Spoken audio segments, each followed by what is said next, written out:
Kedatangan tim gabungan dari Kemenkes, Sudin Kesehatan DKI, dan Imigrasi Jakarta Selatan ini membuat karyawan klinik panik. Maaf Pak, tolong dari dokumentasi ya, dokumentasi. Udah nggak bisa. Bapak ada suratnya nggak? Imigrasi kenapa?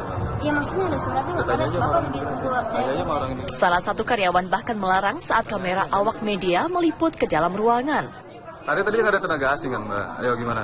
Jelasin. Bahkan salah satu warga negara asing yang mengaku sebagai supervisor sempat menghindari pemeriksaan petugas. Meskipun mengakui sang warga negara asing merupakan supervisor klinik, namun temuan tim gabungan menyatakan hal yang berbeda. Warga negara asing tersebut diyakini sebagai dokter praktik terapi tulang yang melayani keluhan setiap pasien yang datang.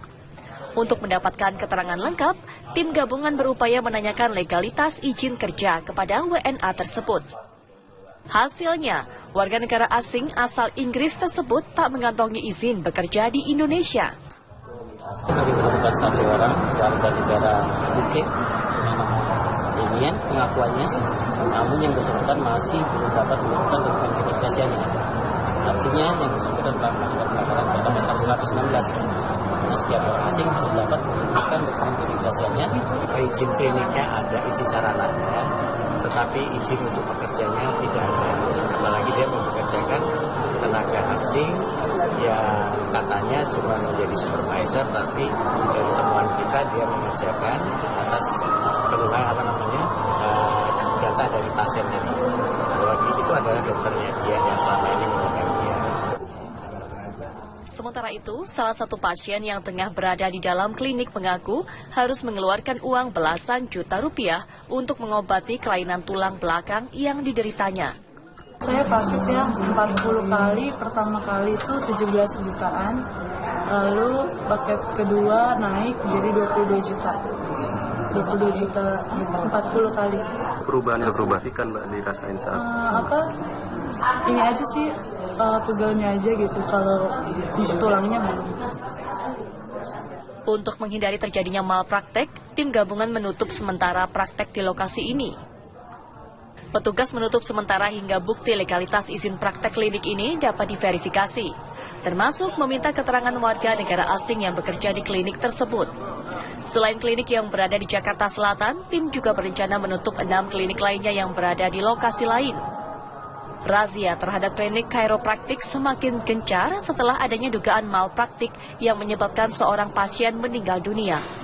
Pasien tersebut meninggal dunia setelah ditangani oleh dokter asal Amerika Serikat yang diketahui memiliki catatan kejahatan dan kesalahan prosedural oleh Asosiasi Chiropractic Amerika.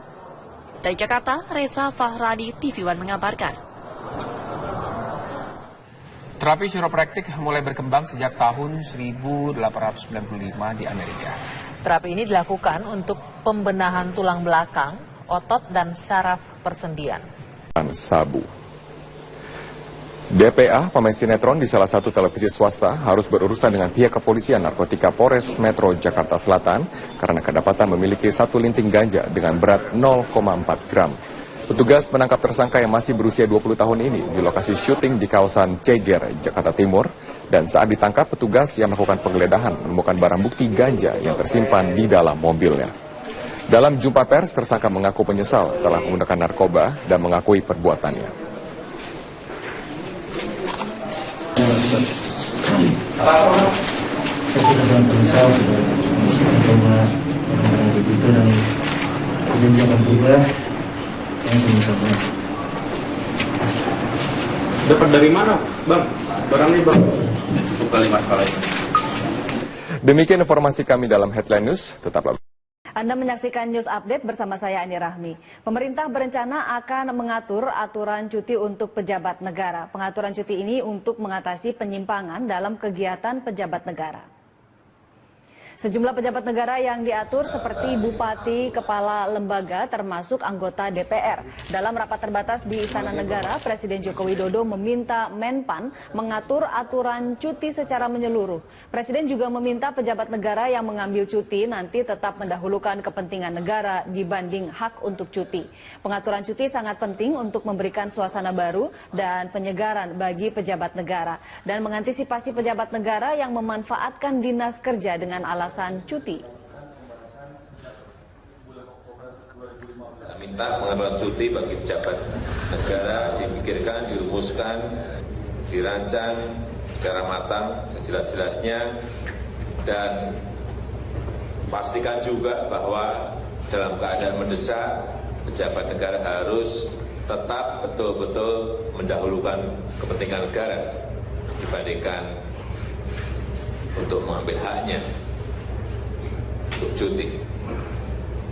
Itu sebagai pengantar. Pada hari Rabu, total ada 644 paket proyek dengan nilai kontrak 8,81 triliun rupiah yang tersebar pada seluruh daerah di tanah air. Penandatanganan proyek ini sekaligus untuk merubah tradisi lama, di mana biasanya penyerapan anggaran baru dimulai pada bulan Mei, kini dipercepat menjadi bulan Januari. Selain menyaksikan langsung penandatanganan kontrak di Jakarta, Presiden Joko Widodo juga menyaksikan melalui telekonferensi penandatanganan kontrak di 5 lokasi yang berbeda secara bersamaan, yakni Medan, Banjarmasin, Surabaya, Manado, dan Jayapura. Tiap lokasi ditandatangani sebanyak 10 paket yang terdiri dari paket kontraktual, baik pekerjaan fisik maupun jasa konsultasi di bidang jalan dan jembatan, sumber daya air, infrastruktur, pemukiman, dan penyediaan perumahan. Presiden Jokowi ingin dengan dimulainya pengerjaan sejumlah proyek ini, maka dapat menyerap sejumlah tenaga kerja lokal dan muatan produksi dalam negeri. Memang ini loh, memang ini pola-pola lama. Itu ngebutnya tuh saya udah ngomong kan. Ngebutnya itu pasti di bulan-bulan September, Oktober, November, Desember. Nah, ini yang mau kita rubah hari ini. Dirubah maju semuanya ke awal Januari. Dan tadi alhamdulillah bahwa di bulan Januari ini PU saja ada 1026 paket yang angkanya 25 triliun. Ini gede sekali. Ini akan memberikan stimulasi, memberikan dorongan kepada growth, pada pertumbuhan ekonomi. Ini yang akan saya dorong tidak hanya di Kementerian PU. Sebentar lagi mau saya telepon ini Kementerian Pertanian. Sudah dimulai belum? Saya yakin sudah dimulai. Pemirsa, puluhan rumah. Pemirsa, 3 pekerja tewas akibat terjatuh dari lantai 4 di sebuah plaza modern di Malang, Jawa Timur. Mereka tewas setelah gondola yang ditumpanginya jatuh saat para korban sedang memperbaiki lampu reklame di mal tersebut. Peristiwa tragis yang menewaskan 3 orang pekerja maintenance ini terjadi di Plaza Mitra 1, Jalan Agus Salim, Kota Malang, Selasa siang. Sebelum meninggal dunia, 3 orang korban yang diketahui bernama Suprayitno, Andreas Yudiono, dan Abin, warga Surabaya ini sedang memperbaiki lampu reklame mal dengan menggunakan gondola. Saat sedang memperbaiki lampu reklame yang berada di lantai 4 di ketinggian 25 meter, tiba-tiba tali penahan gondola putus dan akhirnya jatuh di halaman lantai depan mal. Dari hasil olah kejadian perkara, polisi menduga gondola putus karena tidak kuat menahan beban.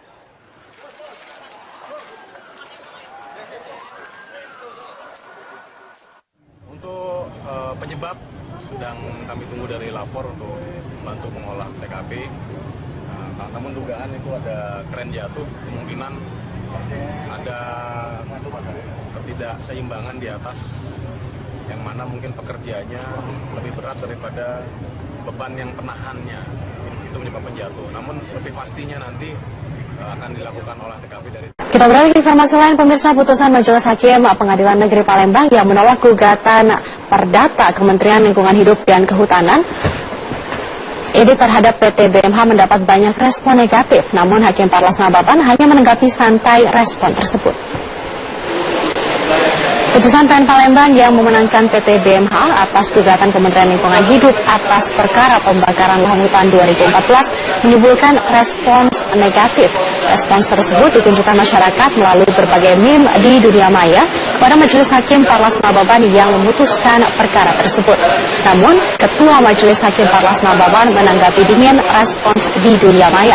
Parlas mengaku putusannya sudah sesuai dengan prosedur dan rasa keadilan masyarakat tanpa merinci pertimbangan yang digunakannya dalam memutus gugatan pembakaran 20.000 hektar lahan di Ogan Komering Ilir, Sumatera Selatan tahun 2014. Hanya dalam putusan kita kan sudah lengkap. Soal orang memberikan tanggapan kan boleh-boleh saja. Kan kalau mau komprehensif baca putusan kita sudah kita masukkan di dalam direktori putusan. Ya. Saya enggak baca ya. Ya. Enggak baca di media. Iya, enggak baca media sosial. Ya. Ya. Oke. Tugas kita orang berbeda pendapat, yang penting hati nurani kita yang mempertimbangkannya. Ya. Jadi dari barusan itu sudah menurut majelis hakim sudah lepas. Oh iya dong, masa orang sudah diputus ya sudah sesuai dengan rasa keadilannya lah, masa putus tidak sesuai dengan rasa keadilan. Ya kan? Oke, makasih. Sebelumnya putusan Pengadilan Negeri Palembang yang menolak gugatan Kementerian Lingkungan Hidup dan Kehutanan terhadap PT BMH mengejutkan publik. PN Palembang meyakini KLHK sebagai penggugat tidak bisa membuktikan bahwa PT BMH melakukan perbuatan melawan hukum. Satu lagi keputusan pengadilan di negeri ini mengundang respon negatif masyarakat. Perkara gugatan Kementerian Lingkungan Hidup dan Kehutanan terhadap sebuah perusahaan pemegang konsesi lahan hutan mentah di ranah meja hijau. Majelis Hakim Pengadilan Negeri Palembang, Parlas Nababan, menolak tuntutan KLHK terhadap PT BMH yang dituding sebagai pihak pembakar lahan hutan konsesi seluas 20.000 hektar di wilayah Ogan Komering Ilir tahun 2014. KLHK menggunakan pasal 1365 KUH Perdata dan menggugat sebesar 7,9 triliun rupiah. Pokok dari sangkaannya adalah seseorang atau badan hukum melakukan perbuatan melawan hukum yang diawali sebab dan akibat hingga menimbulkan kerugian. Namun atas dasar tersebut, Majelis Hakim menilai tidak ada hubungan sebab dan akibat antara peristiwa kebakaran hutan dengan tanggung jawab PT BMH. Meski Hakim meyakini dan membenarkan terjadinya peristiwa kebakaran lahan di wilayah konsesi PT BMH, akan tetapi KLHK tidak bisa membuktikan PT BMH sebagai penyebab kebakaran tersebut. Mendengar putusan itu, Walhi Sumatera Selatan menganggap Majelis Hakim Parlas Nababan tidak kompeten dalam menangani masalah ini. Dalam kaitan ini, Walhi juga akan melakukan uji publik terhadap keputusan hakim. Hal serupa juga akan dilakukan oleh Kementerian Lingkungan Hidup dan Kehutanan. Menteri LHK, Siti Nurbaya, menyatakan akan melakukan banding ke tingkat pengadilan yang lebih tinggi. Pemerintah menggugat perdata PT BMH yang merupakan anak perusahaan PT Sinarmas sebesar 7,9 triliun rupiah atas kasus kebakaran hutan dan lahan di areal konsesinya. Pemerintah menganggap PT BMH tidak serius dan lalai dalam mengelola izin yang diberikan hingga kebakaran berulang di tahun 2014 dan 2015.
di tanah air. Penandatanganan proyek ini sekaligus untuk merubah tradisi lama, di mana biasanya penyerapan anggaran baru dimulai pada bulan Mei, kini dipercepat menjadi bulan Januari. Selain menyaksikan langsung penandatanganan kontrak di Jakarta, Presiden Joko Widodo juga menyaksikan melalui telekonferensi penandatanganan kontrak di 5 lokasi yang berbeda secara bersamaan, yakni Medan, Banjarmasin, Surabaya, Manado, dan Jayapura. Tiap lokasi ditandatangani sebanyak 10 paket yang terdiri dari paket kontraktual, baik pekerjaan fisik maupun jasa konsultasi di bidang jalan dan jembatan, sumber daya air, infrastruktur, pemukiman, dan penyediaan perumahan. Presiden Jokowi ingin dengan dimulainya pengerjaan sejumlah proyek ini, maka dapat menyerap sejumlah tenaga kerja lokal dan muatan produksi dalam negeri. Memang ini loh, memang ini pola-pola lama. Itu ngebutnya itu saya sudah ngomong kan. Ngebutnya itu pasti di bulan-bulan September, Oktober, November, Desember. Ini yang mau kita rubah hari ini. Dirubah maju semuanya ke awal Januari. Dan tadi alhamdulillah bahwa di bulan Januari ini PU saja ada 1026 paket yang angkanya 25 triliun. Ini gede sekali. Ini akan memberikan stimulasi, memberikan dorongan kepada growth, pada pertumbuhan ekonomi. Ini yang akan saya dorong tidak hanya di Kementerian PU. Sebentar lagi mau saya telepon ini Kementerian Pertanian. Sudah dimulai belum? Saya yakin sudah dimulai. Pemirsa, rapor kinerja Kabinet Jokowi JK yang dirilis Kementerian Pendayagunaan Aparatur Negara dan Reformasi Birokrasi yang muncul di tengah isu akan adanya reshuffle menuai polemik dan perdebatan dari sejumlah pihak. Menpan RB Yudi Krisnandi dinilai tidak etis dan bertindak di luar kewenangannya. Apalagi hasil penilaian tersebut menempatkan Kemenpan RB masuk dalam peringkat 3 terbaik. Partai pendukung pemerintah mempersoalkan langkah Menteri Pendayagunaan Aparatur Negara dan Reformasi Birokrasi Yudi Krisnandi yang membuat penilaian akuntabilitas kinerja kementerian dan lembaga. Persoalannya, Kemenpan Reformasi Birokrasi menilai diri sendiri dan menempatkan Kemenpan Reformasi Birokrasi pada peringkat ketiga terbaik. Kan lucu kalau ada satu lembaga menilai dirinya sendiri. Dalam hal ini kan Kemenpan RB ya juga menilai kinerja dari kementeriannya sendiri. Berdasarkan penilaian Kemenpan Reformasi Birokrasi, Kejaksaan Agung berada pada peringkat 77, yang merupakan peringkat paling bawah. Padahal Kejaksaan Agung menyandang predikat wajar tanpa pengecualian atau WTP dari BPK. Pemberantasan korupsi dijalankan, 1.800 lebih perkara ditangani saat ini. Jadi itu tanya PAN lah, jangan tanya saya. Ya. Saya tidak dalam kasus menerima dan tidak menerima. Yang pasti saya tanya kriterianya apa. Oke, terima kasih ya semua. Menpan Reformasi Birokrasi Yudi Krisnandi mengumumkan hasil penilaian akuntabilitas kinerja 77 kementerian dan lembaga pada Senin lalu. Dia mengklaim penilaian tersebut sangat akademis, komprehensif, dapat dipertanggungjawabkan, dan memiliki dasar hukum yang kuat. Namun menurut pihak Partai Kebangkitan Bangsa, penilaian yang menemukan 3 menteri asal PKB berada pada urutan terbawah. Apa yang disampaikan oleh Pak Yudi ini lebih genit dan narsis. Itu tidak ada kewenangan Menteri Pan RB itu memberikan penilaian. Kewenangannya hanya sebatas menghimpun dan mengkompilasi. Tidak ada kewenangan menilai. Mungkin Pak Menpan ini perlu belajar. Penilaian akuntabilitas kinerja kementerian dan lembaga yang dipublikasikan ini juga menuai kritik dari pengamat politik. Salah dalam soal etik. Kok orang yang menilai ikut menjadi bagian yang dinilai, kira-kira begitu, dengan syarat dan ketentuan yang ia buat sendiri. Nah, di situ menurut saya. Langkah Menteri Yudi Krisnandi yang berasal dari Partai Hanura dianggap syarat muatan politik karena akuntabilitas kinerja kementerian dan lembaga tersebut diumumkannya saat wacana perombakan Kabinet Jilid 2 sedang bergulir. Tim Liputan Metro TV. Sejumlah pejabat tinggi negara menanggapi beragam laporan kinerja atas lembaga yang mereka pimpin. Meski menerima hasil penilaian, tidak semua menyatakan setuju atas penilaian kinerja yang dilakukan Kementerian PAN dan Reformasi Birokrasi. Agar kalau itu diberikan penilaian hanya sebatas pada program-program reformasi birokrasi.